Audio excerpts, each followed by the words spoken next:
à toi, j'espère que tu vas bien, que tu es en pleine forme, que tu as passé un bon week-end.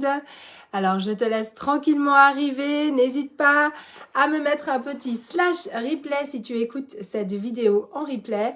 Et si tu es là en live, eh bien n'hésite pas à me mettre des interactions pour booster l'algorithme. Ça me rend un grand service par rapport à toutes ces vidéos que je t'offre. Alors, cette semaine, on va parler d'énergie. Alors tu le sais, l'énergie c'est ce qui me définit, c'est souvent ce qu'on me dit, mais Waïda tu es pleine d'énergie, comment tu fais? Tu as 4 enfants, tu as 2 entreprises, tu es au taquet, et oui je suis au taquet parce que j'aime ce que je fais et parce que j'ai quelques secrets sur l'énergie que je vais justement te partager durant cette semaine. Alors dans cette vidéo on va voir 4 erreurs à ne surtout pas faire si tu veux faire le plein d'énergie au quotidien.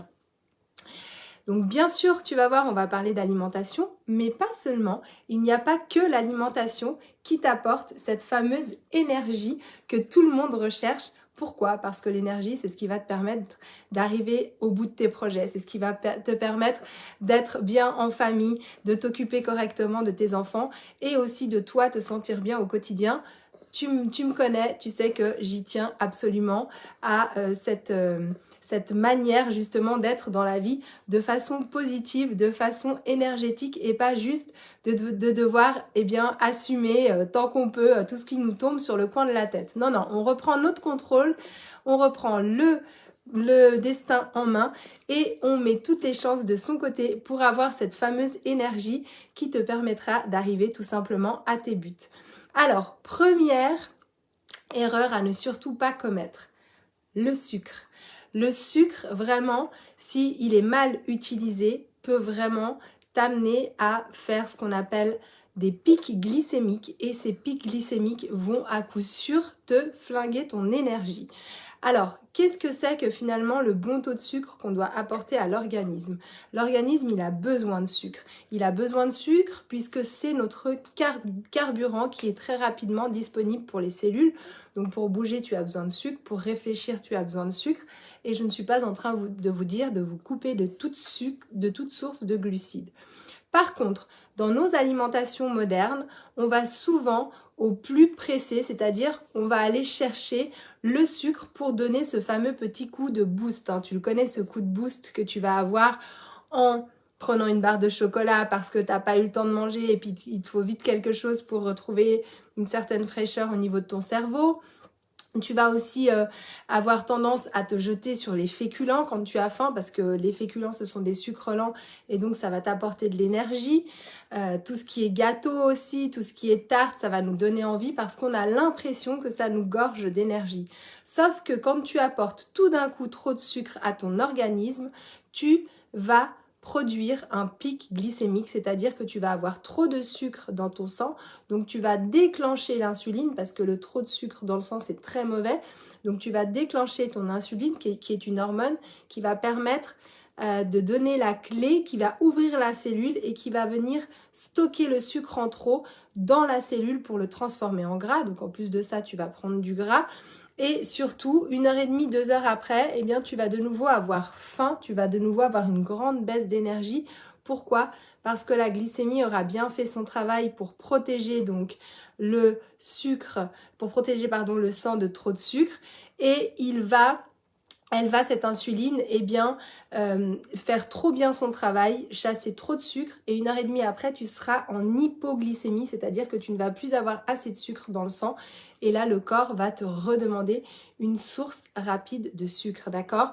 Donc, on évite les pics glycémiques, on apprend à manger de manière équilibrée, et pour ça, c'est-à-dire qu'à chaque repas qu'on fait, que ce soit au petit déjeuner, au goûter ou aux repas principaux du midi et du soir, eh bien, on va mettre une source de protéines, qu'elle soit animale ou végétale. On va mettre du bon gras et bien sûr des glucides, mais plutôt sous forme de légumes ou de fruits. Les fruits et les légumes sont des glucides. D'ailleurs, attention aussi au taux de fruits.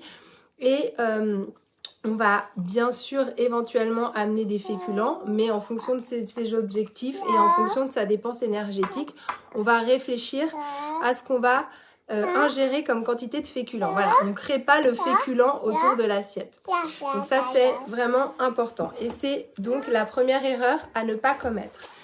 Après, deuxième erreur, c'est que si tu suis un régime, et surtout un régime drastique, c'est-à-dire un régime qui va te limiter à peu de calories, tous ces régimes qui sont aux alentours des 1200-1300 calories, fais très attention parce qu'ils vont te fatiguer. Ils vont aller puiser dans tes réserves et notamment dans les réserves de muscles parce que tu n'auras pas assez de carburant au quotidien et tu vas ressentir une grande fatigue. En plus de ça, tu vas certainement aussi avoir le moral qui va baisser. Donc ça, c'est une erreur qu'on évite à tout prix. Tous les régimes drastiques, fuyez-les, apprenez plutôt à vous alimenter d'une façon bien plus équilibrée qui fera tout aussi bien un travail au niveau de votre ligne. Troisième erreur qui nous prend énormément d'énergie, c'est le monde qui est autour de nous. Choisis les personnes qui sont autour de toi. Si tu es entouré de personnes négatives, de personnes qui sont toujours en train de se plaindre, de personnes qui ont toujours des soucis, d'accord? Eh bien, là, tu vas avoir ton énergie qui va être pompée. Donc, parfois, on n'a pas le choix, bien évidemment. Je ne suis pas en train de te dire de tout envoyer valser, pas du tout. Mais par contre, essaye quand même d'être le plus sélectif possible au niveau de ce que tu peux choisir. Et je t'encourage à te créer une bulle de bien-être avec des personnes que tu apprécies, avec lesquelles tu discutes, avec lesquelles tu vas manger de temps en temps, avec lesquelles tu as un échange qui soit productif, d'accord, qui va t'amener des solutions, qui va te focuser vers du positif, qui va t'ouvrir des beaux horizons.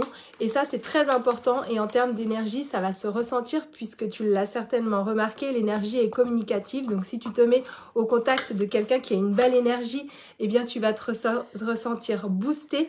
Alors que si tu es avec des personnes, voilà, qui sont tout mous, qui sont... Ah voilà, on est revenu. Désolée, j'ai eu une coupure de réseau parce que j'ai eu un téléphone en même temps. Alors voilà, donc je te donnais la fin de la troisième astuce. Entoure-toi de personnes positives, de personnes qui ont une belle énergie.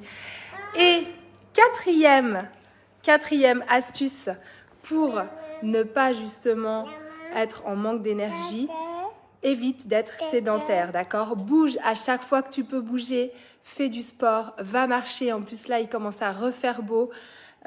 Essaye d'aller dans la nature, en forêt, si tu es au bord de la mer, va voir la mer, mais bouge, ne reste pas statique. L'énergie, c'est un mouvement, c'est comme une vague en fait. Plus tu vas en prendre, plus tu vas la faire circuler dans ton corps, plus tu seras imbibé de cette fameuse énergie.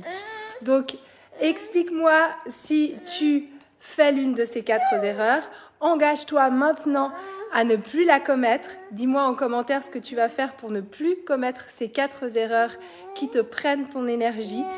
Et n'oublie pas, l'énergie, c'est vraiment possible. C'est vraiment la clé de tout. Donc oui, il y a l'alimentation, mais il y a tout le reste aussi. Je te dis à très très vite. Je t'embrasse et je te souhaite une très belle journée.